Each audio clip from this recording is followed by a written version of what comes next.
Thank you so much for listening to this episode of Earrings Off. We want to invite you to subscribe, rate, and leave us a review.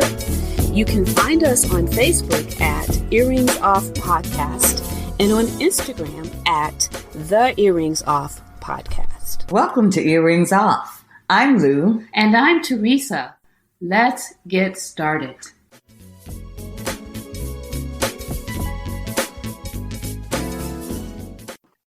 You are about to hear part 2 of Dr. Crevecoeur's 2-part interview series.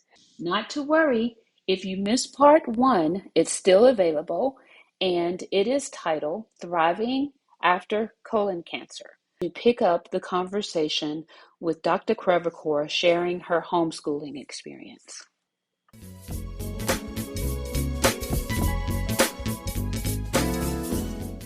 Also, amazing part of your journey is your homeschooling. What made you decide to even homeschool your children? It wasn't a decision that I thought I would ever do. That I've always. I can't even imagine.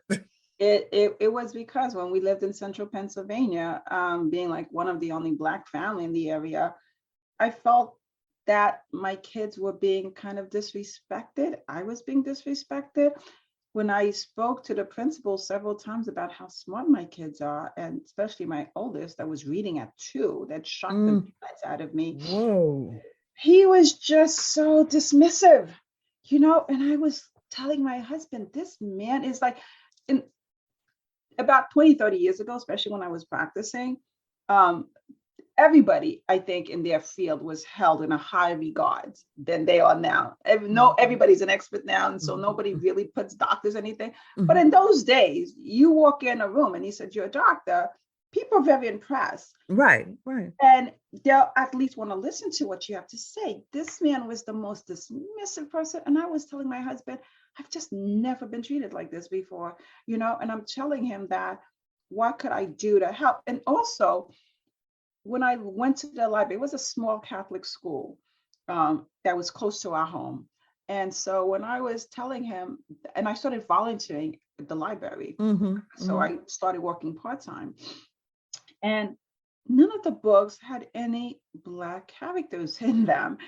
That bothered me. And I said, I would like to give money. I'd like to make a donation for your library because I think it needs to be more inclusive. That was way before any of this inclusivity occurred. But I thought that my kids need to read books that reflects who they are. Right.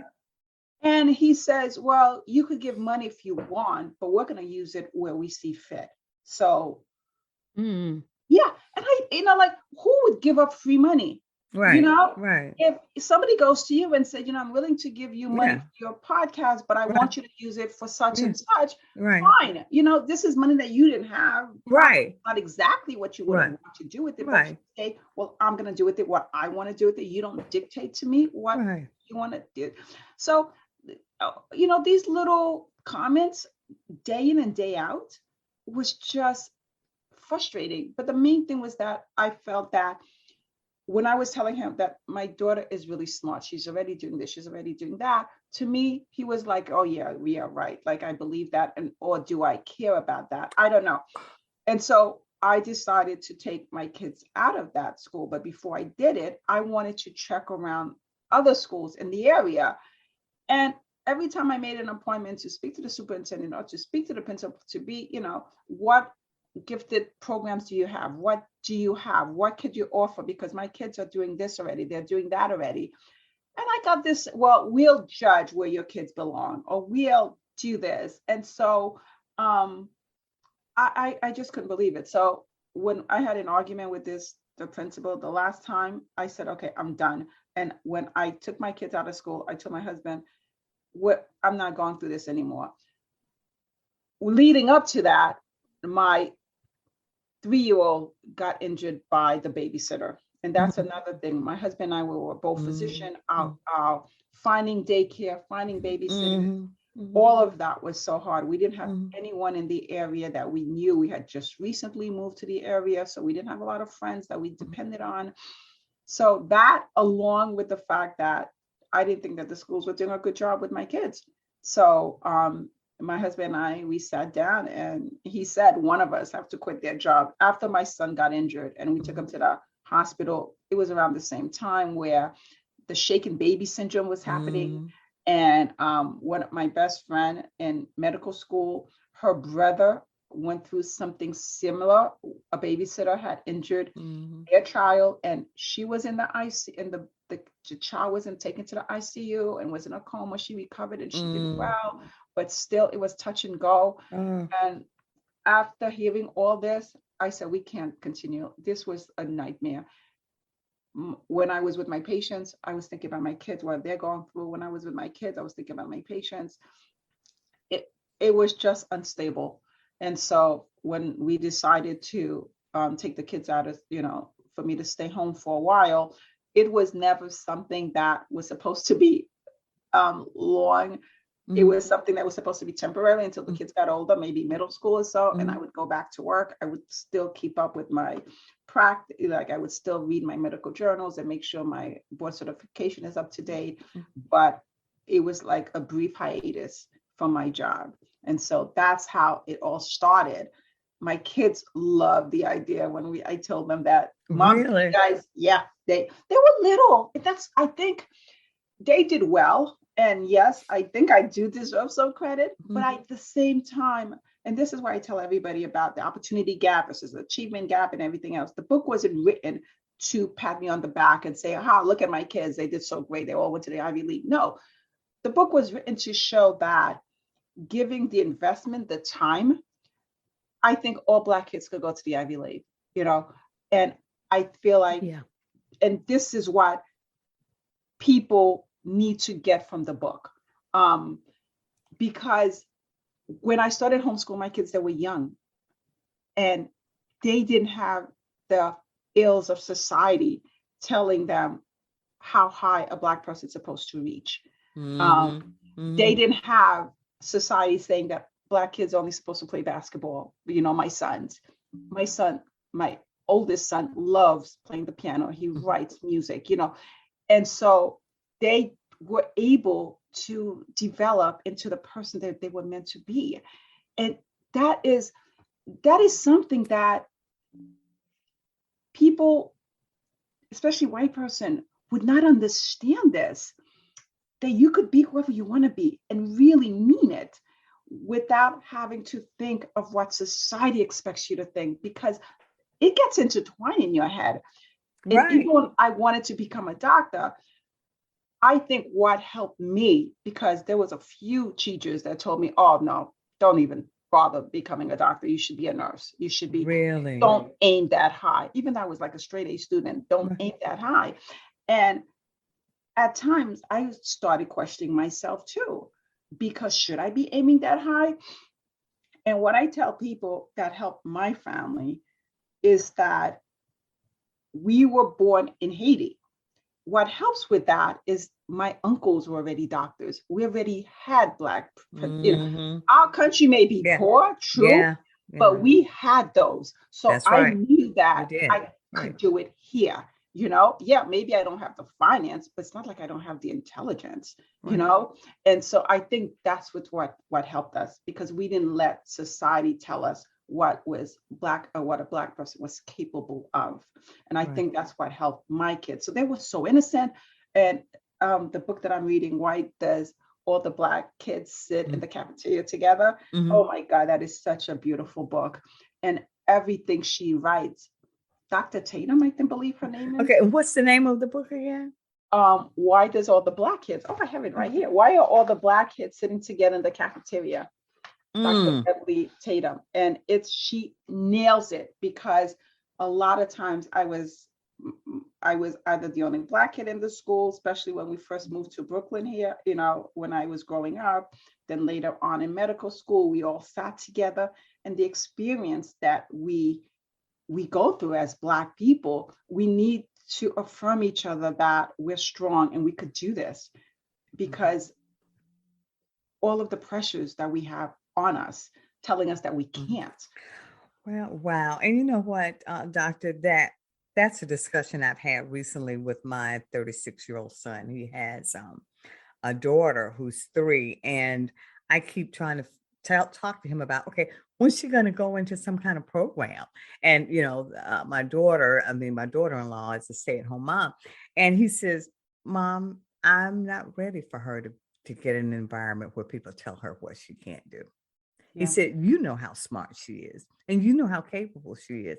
And I'm just trying to figure out where she should go because I don't want her to hear that. I don't want it. And he's adamant about that. Yeah. I agree. See, and that's what she says about why all the Black kids, you don't see that Black kids sitting together when they're in preschool. You see them playing around, like the color thing is not important to them. They're not, the identity is not pronounced then. And this is why it's the best time to teach the kids, because they just want to learn. They just want to be happy. They just want to do what adults are doing. So if you're reading a lot, this is why I tell parents, read, let them see you reading, because they want to do things that adults are doing. They want to understand the beauty of it. So I would leave books all around the house. And when they went on timeout, they would just grab a book and go on timeout and read the book. Yeah. It's so that interaction is good. But then at some point, when they start learning their identity, when they start trying to, and that's that adolescent year, that's the most dangerous.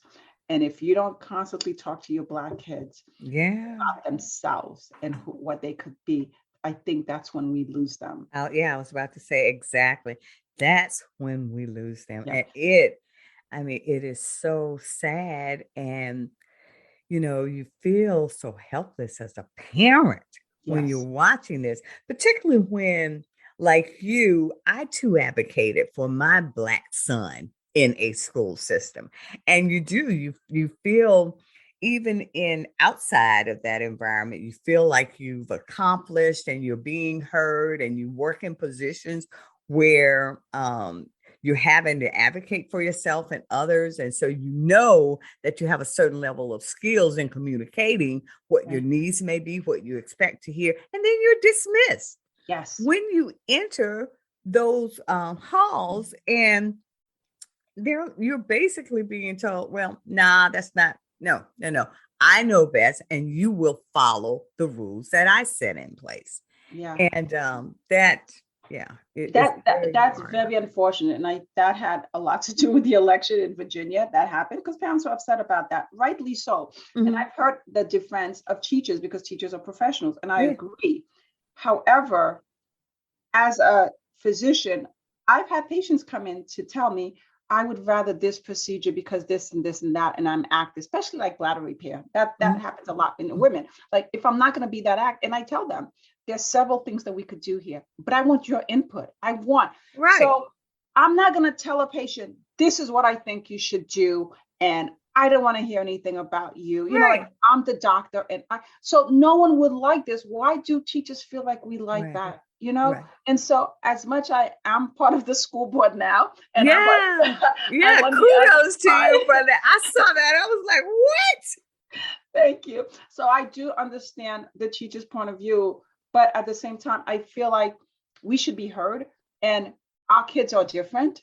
And you should say, well, I just want to let you know that my child is extremely shy. I think that's important to know. That's right. And so it's not like he doesn't want to be involved in things, but he needs you to bring him out. And I would really appreciate. I think it's the more you know about a child, the more you know about a patient, family history, those are important in helping that child, that patient. What surgery you would do, what are their comorbidity? Could they stay a long time under anesthesia? So I feel like the information you give me is only going to let me help you better. And this is how I think that teachers should approach this. It's not like we're telling them what to do, but we should listen to that information. But because you made the earlier point because you grew up in Haiti and you have siblings who are physicians as well. You saw that model, so you knew that wasn't a reach for you. Yes. Yes. Wow. Right. Yeah. So staying with that for a second. Again, going back to the mission of Earrings Off. So we all have certain lived experiences, right? But I want us to take it down just a second to talk to those people who don't have the education and don't have the lived experience or the role models, right? How do they approach the school to advocate for their children, right? Because what advice can we give them for get starting? What signs should they look for? And how can we help them navigate that this kind of conversation with their school board and with their teachers? Or even the decision to do homeschooling, right? Yeah. Well, when I started homeschooling, there was not a lot of Black people homeschooling. I bet. That wasn't pronounced as it is now. So now there are information out there. There's a lot of different Black homeschooling website. There's a lot of different books you could evaluate if you want to do it. And also get involved in your community, because the things that they discuss in the school board, they're important. And especially a lot of them are virtual now. A lot of them, you could read the minutes, you could see what's going on, some of the laws, some rules that's going to be taken, as those are important. And a lot of times we don't know that. And some of the things that they could sign, putting into law for the community, or could be detrimental to your community. But if you don't speak out, that's what happens when we don't get involved. And so I think that would be the first thing to do, is just start getting involved in your community. That's great advice. And anything and the more voice you have, like there's this vote that we have to take. Oh my goodness, the letters pouring in of why we should do this or why we should not do that. I was very impressed. I was like, yeah, you go, girl, you fight for that, right? And a few of them managed to change my mind on how I was planning to vote. So your voice is heard. And I think more so on the local level than on the national level. Yeah. Well, that's awesome advice. Thank you. They say all politics is local, and it's so true. It starts there. But I'm gonna tell you, doctor, as amazing as you are, I'm having a problem understanding, how did you get elected to the school board and you homeschool your children? That just doesn't happen. What in the world? How did that happen? That was one of the main questions that people ask me when I went door knocking. I know. I should be totally honest that I didn't fully homeschool my kids, because State College, which I think is a good model for the rest, a lot of public schools, they allowed me to put my kids in classes at the high school or even the middle school or whatever, and also allowed me to homeschool the courses that I wanted to. Wow. So to me, it was more of a partnership. Yeah. And doing that, and I always thought maybe I would go back to work at some point. So I wanted the kids to also be used to a school setting. Our homeschooling setting was so relaxed, and it was so beautiful. We've asked questions. We went on field trips. It was more relaxed. But when they went to school, it was more structured. Right. I wanted them to know both sides. Right. If something happened to my husband, if we got divorced or whatever, and I was forced to go to work, they would have to go to school. Right. So I didn't want that concept of school, of structure, being totally lost. So I thought it was a great idea the way the schools did it. And then there were maybe some classes that I was not as excited to teach as other classes. And if I felt the kids could take that, or if they wanted to, I gave them choices as they got older. They did. When I was going through chemo the first time, and even the second time to an extent, my oldest was the only one that had graduated. And so I gave the kids the choice. I said, I don't know how this is going to affect me. Do you guys want to go back to school? 2 of them said yes. 2 of them said no. 2 of them said, Mom, we'll work with you when you're not sick, and we'll do that, So they did, and they took some classes at the high school. They took some classes with me, and 2 of them went to the middle school fully. So that's how we got around that. So when I went door knocking, I got that question. I said, yeah, just because I homeschool my kids the majority of their life, but I also was involved in the school district. I also spoke to the superintendent a lot. I also spoke to the principals. I knew the workings of the school district. So I wasn't totally lost in running for school board. And actually, one of the superintendents, because we went through a few, he saw me in his office again, he goes, oh, you're the type of mom that should either be on the school board or be head of the PTO, because you have such wonderful questions and such wonderful ideas. But instead of being part of the system, you just pull your kids out and you just do it on your own. And I kind of felt a little guilty, like he was criticizing me, And he said, so I said, yeah, right. Running for school board or PTO was not something that I had ever planned on doing. Again, sometimes opportunities just fall in your lap. Somebody told me I should, and I did. But I thought of that, and I said, why do we just take our kids and just work on our kids and just forget about the rest? And I felt a little guilty when he told me that. But at the same time, I decided to have these kids. They're my kids. They have to take priorities over everything that I do. I'll advocate for everybody else's kids. And a lot of the time I was advocating for some of the homeschoolers. We were not allowed to take the school bus, but yet we pay taxes. And so I was upset by that. They changed it. So I did advocate for my kids, but activated, for other homeschoolers. Right. So I was able to do both, but I felt that my kids needed priority. Okay. There was one thing that we talked about quickly, and I wanted to mention the microaggression, and if you read How to Be Anti-Racist by Candy's book, Ibram Kendi, one of the things he and I defined microaggression differently. And I'm not belittling microaggressions. I think it's very important. I think of microaggressions as like paper cuts. They hurt, but you could overcome it. And a lot of them, after a while, you won't be able to pick up a book because it's so severe. But they're micro because sometimes they could fly over your head and you don't get it. And with the little kids, even when you were talking about your son and his daughter, there's still racist teachers out there, everywhere, and even in teaching the younger kids. But I think a lot of these microaggressions, because the kids are so innocent and so sweet and just want to learn, unless they're really in your face and tell you no, I think kids miss that. And I mentioned a microaggression in the book, even with my son. I think he was an 8th grader taking one of the AP math classes, and the teacher told me that she was so surprised that he would be in her class. And I said, why? And then she kind of thought about it and realized, oh my God, this sounds racist. Like Black kids, I don't know if Black kids are smart. I don't know if Black kids take AP class. Like there's so many different ways she could have gone with that. And she could have just been honest. A lot of Black kids don't take AP classes. And so I was surprised that he was taking it. And that to me would have felt more real. But the fact that it took her time to answer that question, to me, and to me, this is how you handle microaggression. You turn it around back to that person. My son was with me. I like that.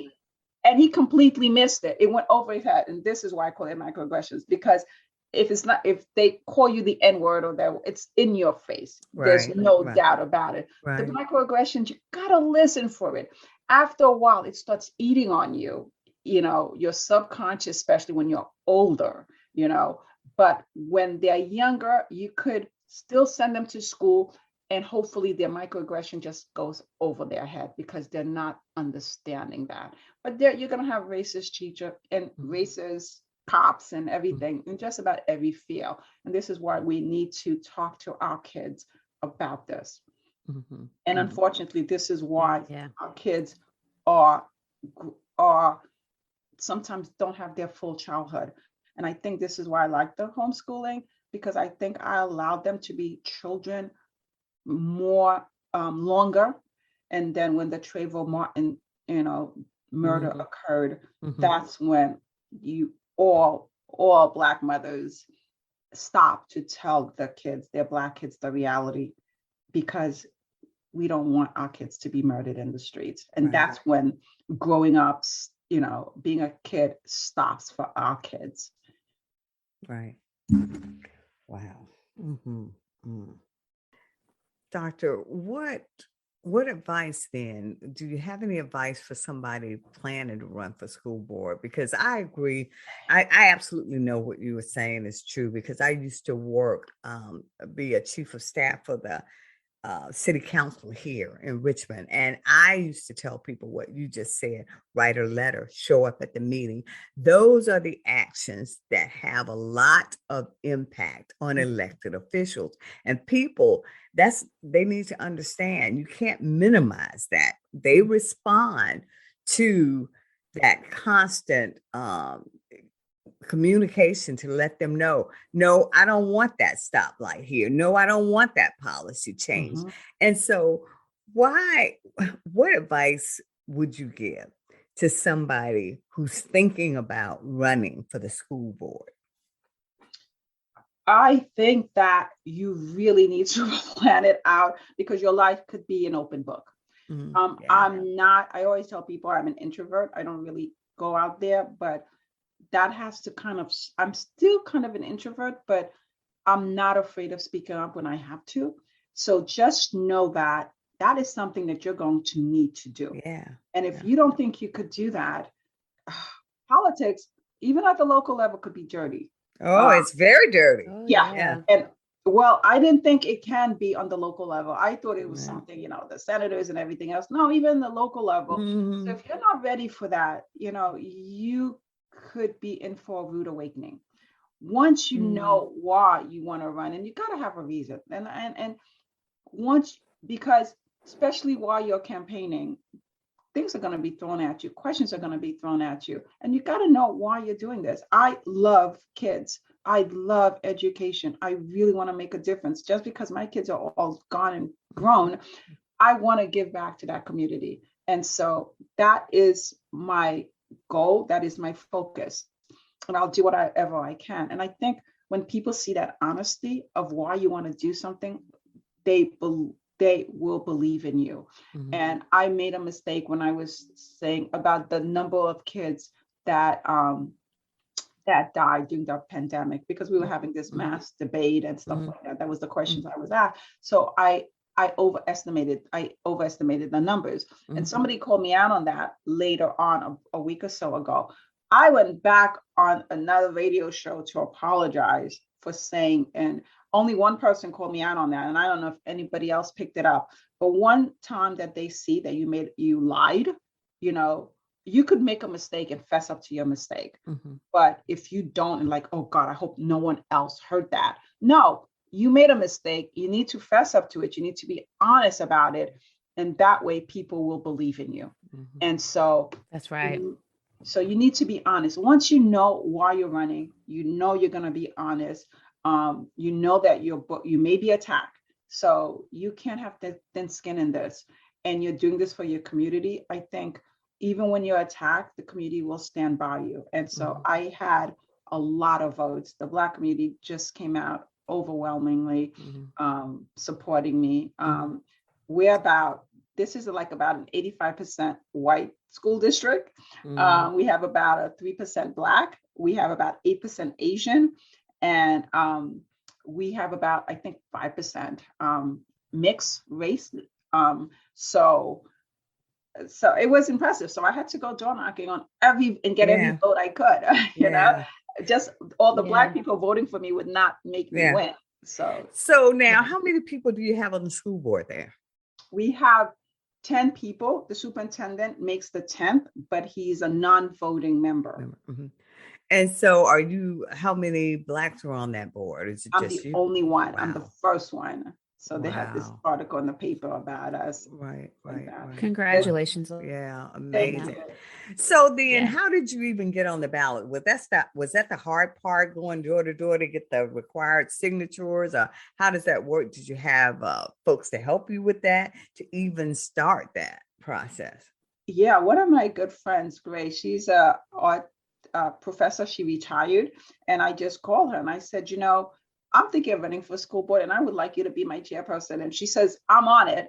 Whatever you want to do. And so then she introduced me to another friend, Anne, who became my treasurer. And she interviewed me, she talked to me and asked me a lot of questions. Why do I want to do this? And she said, you know what? I really love your answer. I want to be part of your campaign.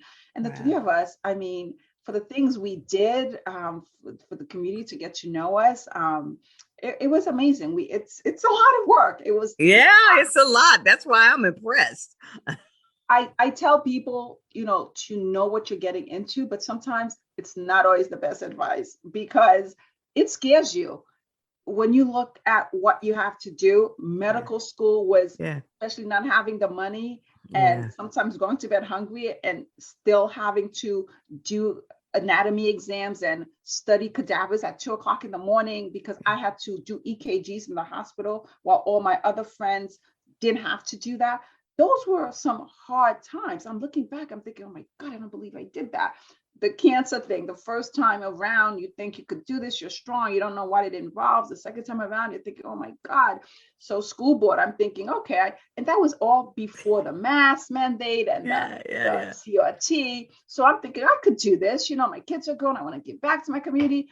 Oh my God, it wasn't what I expected, So sometimes, every now and then, I think that you don't look too much in the weeds of how hard it might be because you could discourage yourself. And once you get through it, you're thinking, okay, I did this, and it makes you stronger. It really does. Right. Mm-hmm. Okay. Wow, this has been such a great conversation, and we've reached the last question. Listen, so you've spoke about it, just the hard work that you put into medical school, the sacrifices that you had to make. What have you ever thought about? Do you miss it? Have you ever thought about going back to it? Was it hard for you to quit being a doctor, to stay home with your kids and then ultimately end up on the school board? Do you think you'll ever go back? I know that's a lot. Yeah, no, that's a question.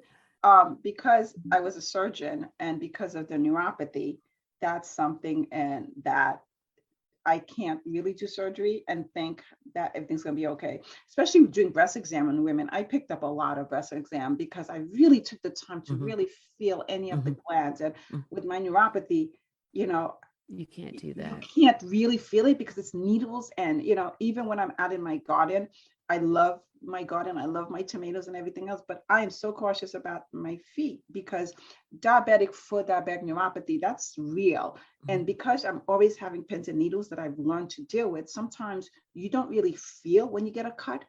And I would come inside and I'm thinking I'm bleeding and I have no idea how that happened. Okay. So, so because of those reasons, I wouldn't do justice to a patient. I would not feel that I'm giving them my best because of the fact of this neuropathy. So that's one of the reasons I wouldn't go back. And now I've been out of it for so long. Like if I was probably medicine or radiologist or something like that, where I wouldn't have to contact people and do physical exam and do surgery, I probably would have, because I do miss medicine in general. But because of my field, that's much harder to do. Do I miss it? Yes, especially my friends that I graduated with and that they're still working and they exchange stories, especially my friend that went to perinatology. She's a perinatologist. And my nephews now and my daughter, she's in medical school. She's doing her second year in medical school. And so my dream was to always do cases with her, that was one of my dreams because a lot of the white medical students, when they talked, and this is why, again, why Black kids stayed together. We were a lot of times we were like the first generation. But the others, they said, oh, I did a surgery with my dad the other day, and I did this, and I did that, and I did a hysterectomy. I didn't even know how to pronounce the word hysterectomy at the time. And they were already doing it, and I said, okay, you know what? Once I have kids, they're going to be doctors, and what I'm going to do, things with them too. Yeah. And so, but beyond that, I just thought it would be great. You know, whatever field you go into, either you're a teacher or you're a lawyer, whatever, when your kids are part of it, you know, you could exchange ideas and things like that. It's always nice. So, so yeah, now that she's in her second year and she's doing her clinicals, and she said, you know, oh, I saw my first patient today, and, you know, I had to present. And my husband and I was saying, oh my God, those are such amazing time. Remember how scared we were, you know? Yeah. And so we grilled her, and she had to present on Monday, and she had called us like a Saturday. And so we were telling her, well, did you ask this? Did you ask that? Do you know this is hereditary? This is this. Did you find? And she was just getting so flustered. She goes, Mom, this was my first exam. You know, like, what? And I said, sorry, sweetheart. I'm just, you know, this is the questions that come to my mind. And so so she goes, anyway, I'm gonna go prepare this because I have to present on Monday. And then she called us and she says, oh my God, the grilling that you guys gave me was so good because I was prepared, you know. And that's another thing I think a lot of Black students we don't have that mentorship, right, you know, and a lot of these other kids did. So now that I do have at least my daughter, I'm thinking, you know, how lucky and how so fortunate she is, and how many other kids have that contact, and they could call up their physician, doctor, you know, mom, and say, I need exam, you know. I mean, these are so many things that holds us back. And, Wow. Yeah. And Teresa's being modest. Her daughter is in med school now as well. Fantastic. So, congratulations. Thank you. Yeah.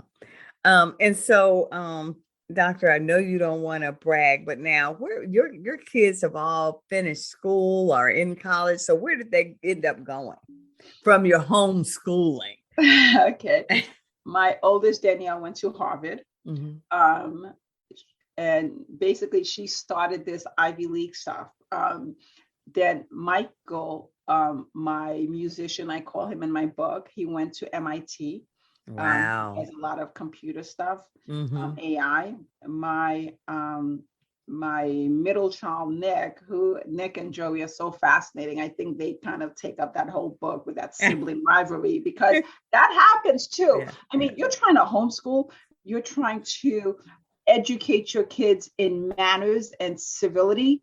And then you also sibling rivalry, and they're all close in age, about a year apart, you know? And so you have all that going on. So the dynamics between the kids was something else between Nick and Joey, because they're about 13, 14 months apart. And so Nick went to Dartmouth. He is doing computers also. He was pre-med, but he switched over to that. He's more into VR, virtual reality. And my son, Michael, is more into coding and AI. And he's now at Carnegie Mellon working on his PhD, my oldest son, about the unfairness and how AI is used against Black people, especially in facial recognition and everything else. He's part of that study at MIT, which is very impressive. And so now he worked for 3 years in a software company in DC, and then he decided to go back to school. And so he started school this year. This is the first year that we were joking around, all my kids are in school again. They've all kind of stopped for a while, and they went back to school. And Joey and Jackie are my twins, and they both went to Harvard. But Joey graduated before Jackie because he skipped, and his math. So he's like my little math genius. And so he is working on a PhD in economics at Stanford. And and Nick are roommates. Oh, wow. They're both at Stanford, but Nick is working on a master's in virtual reality, computer and stuff. And he's doing his PhD. And so I thought it was a great idea. We was all excited that they were in the same school. But when they said they were going to be roommates, I said, oh God, So they called me a couple of times, Mom, Joey's getting on my nerves. I said, you guys are adults, leave me out of this. And Jackie, she's my baby girl. She is graduating from Harvard this year. She is a major in psychology, minor in economics, and the stand-up comic. So it's so funny. Really? Yes, she is. So it's just, It's so funny how all the kids just found their own niche. And Danielle did consulting after graduating from Harvard and for 3 years. And then she says, I think I'm ready to change, Mom. I think I'm ready to go into medicine. And she took her MCATs the year she graduated. And then because the MCATs are good for 2 to 3 years, depending on the school. Yeah. And she got like 99%. So she was like amazing, like almost a perfect score. Wow. And I'm thinking, you got this and you're not going to medical school. What is, she goes, I want to see what's around. I want to see. And it's good. I really do think that kids, that gap year that a lot of kids are taking, I think it really helps define what you want to do. And you come into a school, if that's what you decide, as an older person, somebody that's dealt with life already, So I do believe in gap years for kids. Well, I tell you, Doctor, thank you so very much for taking time out of your busy schedule. You just shared not only so much life experience, but just so much knowledge about different areas. And Teresa and I are moms. And so the conversation concerning parenting, and I talked about you being brave when you stopped the course of treatment that you didn't feel was working for you. You had to be brave also to homeschool your kids, because that's intimidating. And I don't care how educated you are, to know how important education is, and you don't want to get it wrong, particularly when it comes to your priority, your kids. So thank you for joining us here today at Earrings Off. And do you have anything you want to share in parting? Well, I think I want to leave you with where I started about, I'm very impressed with both of you ladies of what you're doing and educating the Black community, but also, like we were saying, we are so dispersed. My sister one is in Florida, the other one is in New York. And I kind of started a book club so that we could at least once a month get together. And even that's starting to fall apart. So I'm not sure if I'm doing this, but what you're doing needs to be done. I think more people need to be aware of that, because we do need to connect. I think it's so important. Well, thank you. Thank you so much, Doctor. And we wish you all the very best. You take good care. Thank you so much.